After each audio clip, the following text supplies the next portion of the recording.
साथियों नमस्कार, कैसे हैं आप सब लोग। आज एक महत्वपूर्ण अपडेट जो है हम डिस्कस करेंगे रिगार्डिंग चेक बाउंस केस।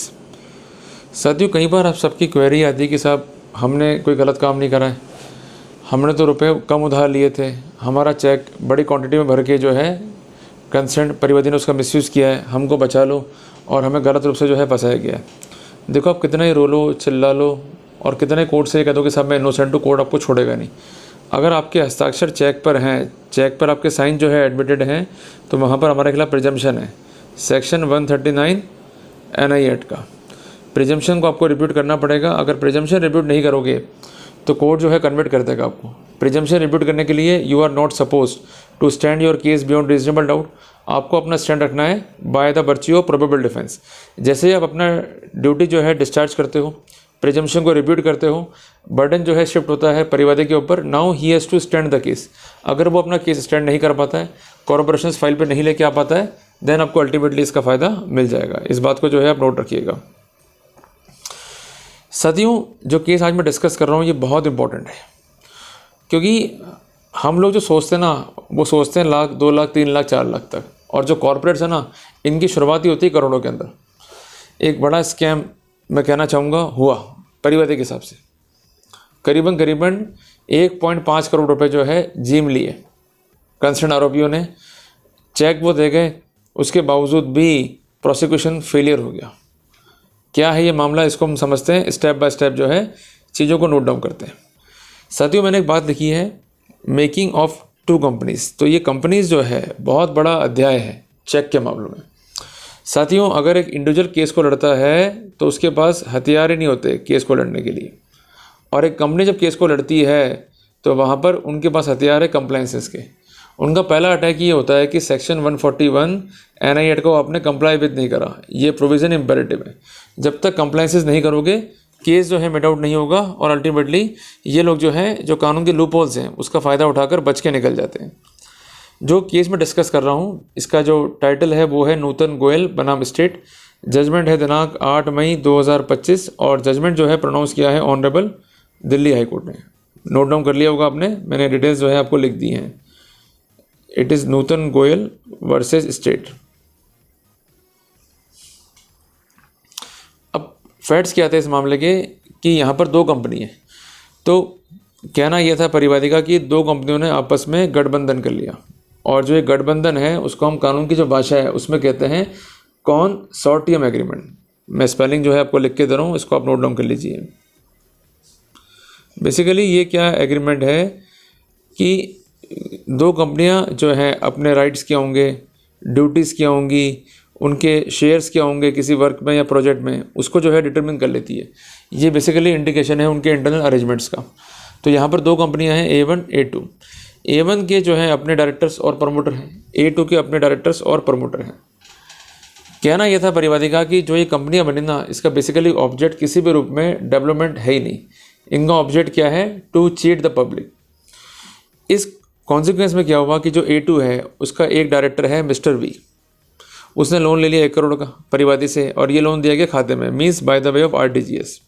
और अक्यूज नंबर 2 जो है इसने लोन लिया 55 लाख रुपए का, ये लोन भी जो है दिया गया bye the virtue of RTGS। Ultimately इसको रीपे करने के लिए जो है चेक दिए गए, और चेक जो है बाउंस हो गए। बट टेक्निकली क्या एरर्स रही इस केस में कि अक्यूज नंबर 2 के साथ साथ अक्यूज नंबर 1 और इसके डायरेक्टर को भी पार्टी बना दिया गया। जो अक्यूज नंबर 1 और जो उसके डायरेक्टर्स हैं उन्होंने प्रोसीडिंग को चैलेंज कर दिया। अब उनके तर्क क्या रहे इसको जो है अपन समझते हैं। इन्होंने क्या कहा कि जो प्रोसीडिंग्स हैं वो अब्यूज़ ऑफ प्रोसेस है। इस चीज़ को आप नोट कर लीजिए और लिख लीजिए।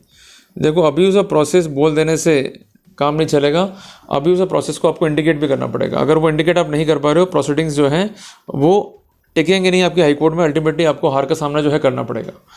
फैक्चुअल कंट्रोवर्सी पर अगर आप केस को लड़ रहे हो क्वेश्चन के, तो आप सबसे बड़ी गलती कर रहे हो। फैक्चुअल पे नहीं जाना है, लॉ पॉइंट पे एरर क्या है इसको जो है हमको बताना पड़ेगा। इनका कहना यह है कि हम कंसर्न कंपनी में कोई भी होल्डिंग रखते ही नहीं है। जो हमारे खिलाफ एलिगेशंस हैं परिवादी की वो टोटली वेग हैं। इनका कहना यह है कि अगर आप हमें पार्टी बनाते हो तो आपको सेक्शन 141 NI एक्ट का टेस्ट जो है पास करना पड़ेगा। Means while prosecuting a company each and every person who is holding any share in the company और concerning with the day to day affair of the company would be liable. Clear है?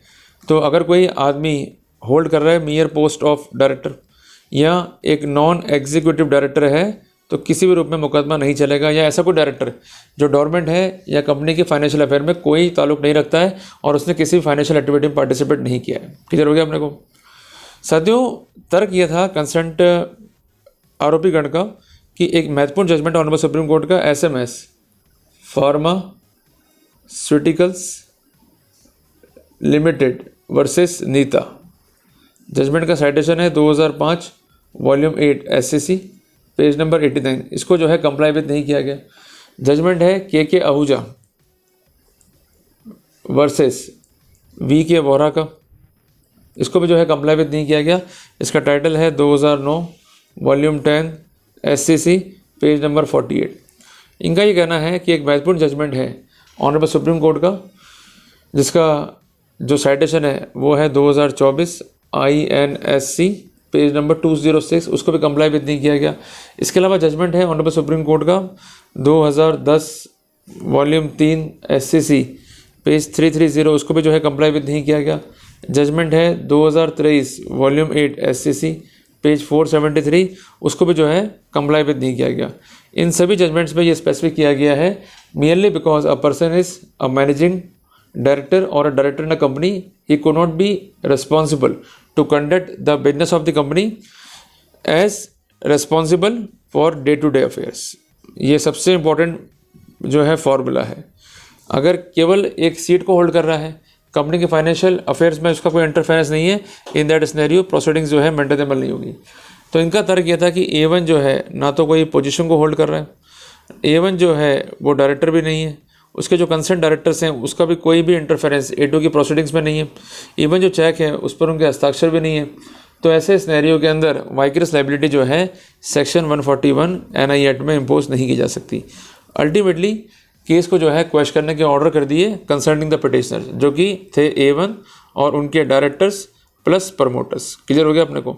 साथियों, ये फैसला जो है हमें सिर्फ एक महत्वपूर्ण बात जो है समझाता है और सिखाता है कि चेक के मामले में यदि कंपनियां सामने आ गई है जिसमें LLP, आप एक बात लिख लीजिएगा, जिसमें LLP प्लस पार्टनरशिप फर्म भी जो है इंक्लूड है, तो ऐसे सिनेरियो में स्टेट कंप्लायंसेस जो है नेसेसरी है, खासकर सेक्शन 141 NI एक्ट की। अगर कंप्लायंसेस नहीं हुआ है 141 NI एक्ट का, देन डेफिनेटली जो है बेनिफिट मिल जाएगा। तो कंपनी को करना है यदि प्रोसिक्यूट, तो उसके बिहाफ पर हर उस व्यक्ति को भी करना पड़ेगा प्रोसिक्यूट जो कंपनी के डे टू डे अफेयर्स के लिए जिम्मेदार है। इस संबंध में अवर्मेंट्स प्लीडिंग्स फाइल पे होनी चाहिए, इसके साथ साथ कॉरोबरेशंस भी होने चाहिए।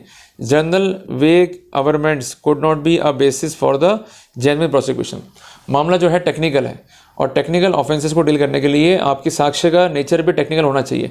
अगर आप ये सोच रहे हो कि जनरल वे में जाके हम केस को लड़ लेंगे, जनरल वे में जो है हम डिफीट कर देंगे कंपनीज को, तो ये पॉसिबल ही नहीं है। Corporates are still enjoying the better privileges as compare to individual.